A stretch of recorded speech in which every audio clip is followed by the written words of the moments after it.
Here we go. Are you ready? Oh, here we go. Angela Rayner is made the Housing Communities Local Government Secretary. The job she wanted, she's keeping. She's back in the job she lost last September over her tax affairs.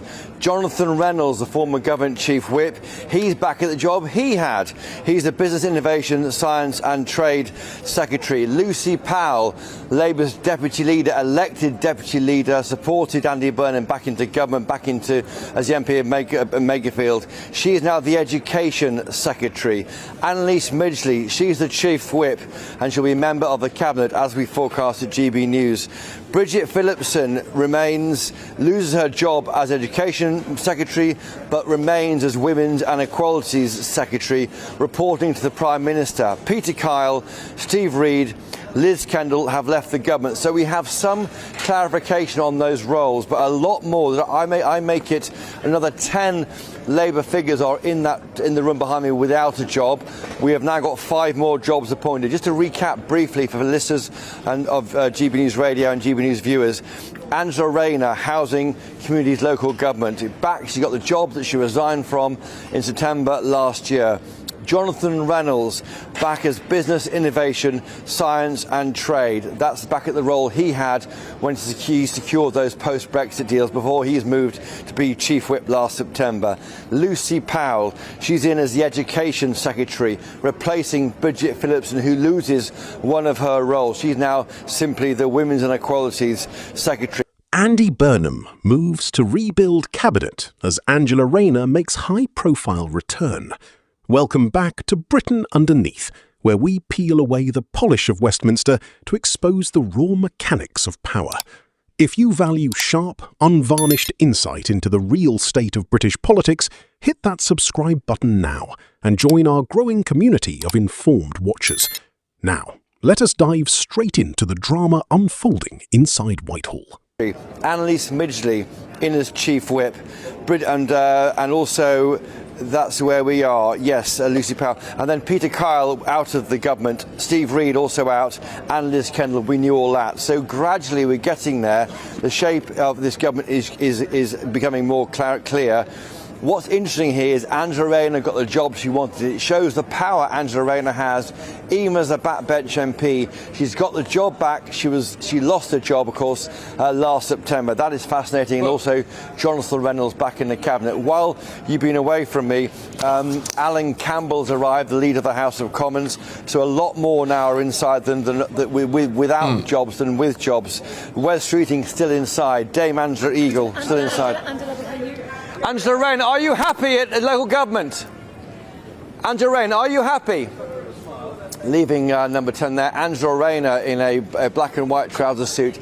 She was smiling, which had some reading glasses on. She, of course, is now the Housing Secretary. Christopher, can I just jump in quickly? 9 months for her, never happened. Sorry, Christopher, but just on that, because there's 2 really quite significant appointments here in terms of potential looming controversies, right? So you've got convicted fraudster Louise Haigh, and then you've also got Angela Rayner, who, of course, while she was cleared of any wrongdoing in the sense of they said that she didn't deliberately do anything wrong, she did fail to pay the stamp duty on that home. She's now housing, which, I mean, the jokes write themselves, don't they, here, really? So I wonder if Andy Burnham has walked into this a bit. Patrick, 1 second. Emma Reynolds, do you want to stay in environment? What are you hoping for? Emma Reynolds, what job do you want? What is going on in there? That's Emma Reynolds. She's the Environment Secretary, Patrick. And as you rightly say there, I heard you say there, Angela Rayner lost her job last year as a Housing Secretary over her tax affairs. A penny for the thoughts of Laurie Magnus. Now, who is Laurie Magnus? He, of course, is the ethics czar who advises the government investigates breaches in the ethics rules. He found Angela Rayner as below the standard required of a minister in September last year, and then she lost her role.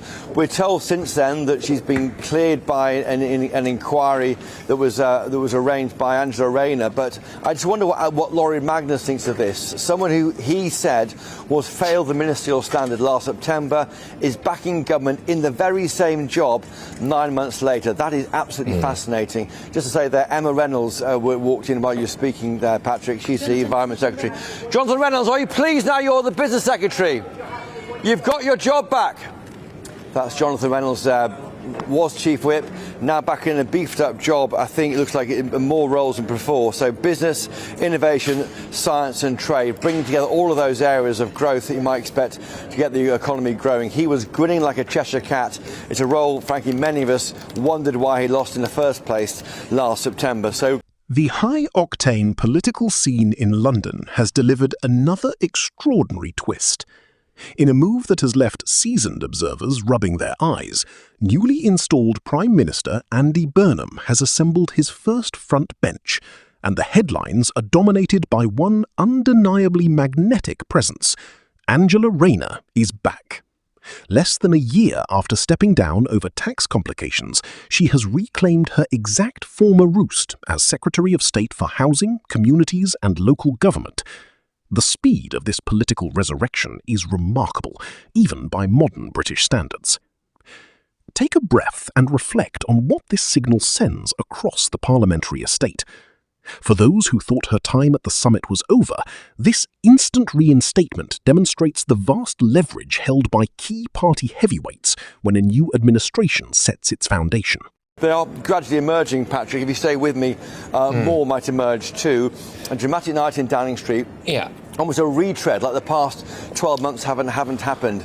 Jonathan Reynolds got the job back, and also Angela Rayner. But again, issues here, like Jonathan Reynolds did not qualify as a solicitor and publicly apologised in early 2025 for repeatedly claiming that he had been a solicitor, and then he was, by all accounts, he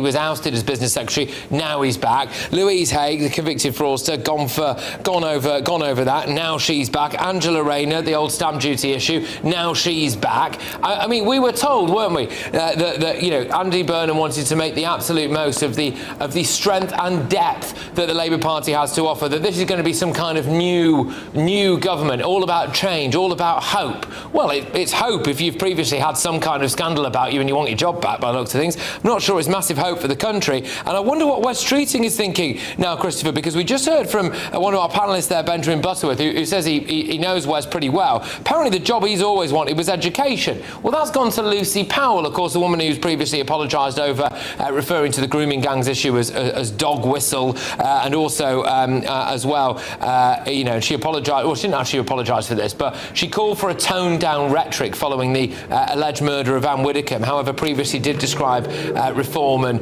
Nigel Farage as a cancer. So she's now in charge of education. Wes Streeting, the jobs are falling down around him, aren't they? And what realistically could Wes Streeting get here? Yes, well, just hold that thought, Patrick. I had an idea on that. Hold that thought for me. All right. Matthew Pennycook, what's your job in government? Why are you all going in there?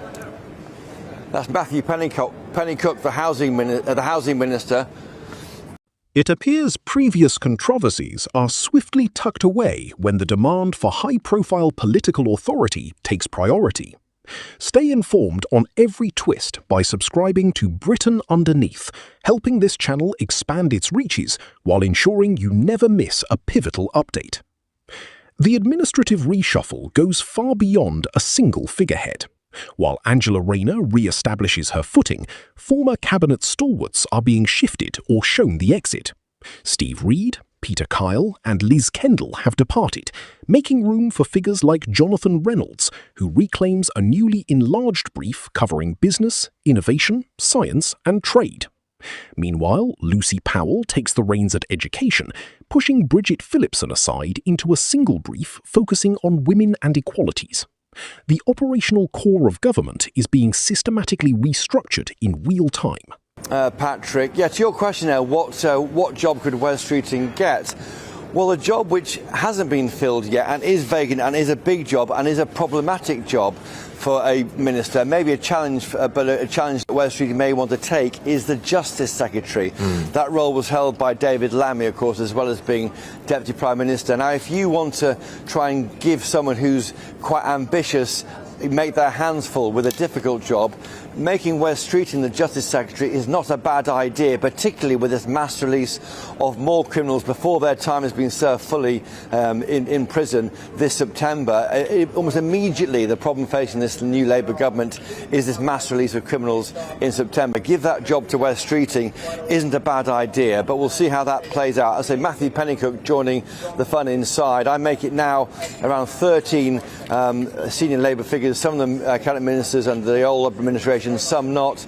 It is quite chaotic here. It never, frankly, we don't expect these. This rapid rotation of senior leadership raises uncomfortable questions about long-term policy continuity. The Housing Ministry alone has seen a revolving door of department heads over recent years. While supporters argue that bringing experienced figures back into crucial positions ensures immediate operational momentum, critics contend that such rapid turnarounds undermine confidence in the standards expected of high office. When senior figures move from resignation back to top-tier execution in mere months, it suggests political expediency often eclipses traditional ministerial conventions. Consider how these appointments play out behind closed doors. Highly ambitious figures who backed the new leadership are vying for remaining vacancies in defence and justice, while key players find their career trajectories unexpectedly altered. The political machinery of Westminster operates on momentum, and right now the momentum is swinging toward those capable of commanding internal authority rather than those offering smooth public relations. Lucy Powell, what's your job in government? What's you doing? What have you got? What's your job, Lucy Powell? Education. Education, sorry, forgive me. She's the Education Secretary, Lucy Powell, of course, and also she's the Education Secretary, and also she's the Deputy Leader of the party. So she's pleased to get that job. She wrestled that job off Bridget Phillipson, who's lost one of her briefs now. She's just simply a Women's and Equalities Minister. Right, OK. And like you said as well, there are still quite a lot of people in Downing Street waiting for those jobs. Defence as well, I believe, is still vacant, Christopher, is that right? Yes. Yes, you're absolutely right. Defence is vacant. Yeah, I'm not sure who the Defence Secretary is. I'm going to update my notes, Patrick, since all this happened. But yeah, the Defence is vacant. Miata Fambulla's in there. Let's look at my notebook here. Yeah, Defence is vacant, as is Justice. Transport, Harry Alexander, she may get that same job back. Northern Ireland Secretary, Hilary Benn, that is vacant. Wales Secretary is vacant. We think Scotland hasn't been emptied yet. Leader of the Commons, we're not sure whether that's going to go on with the same person. And Attorney General. So there are some big roles, but they're running out. Now, Wes Streeting was the first mover on the resignations which led to the removal of Sir Keir Starmer. He is not getting first mover advantage. As things stand, the big jobs haven't gone to him, and we'll wait and see whether he gets defence or whether he gets justice.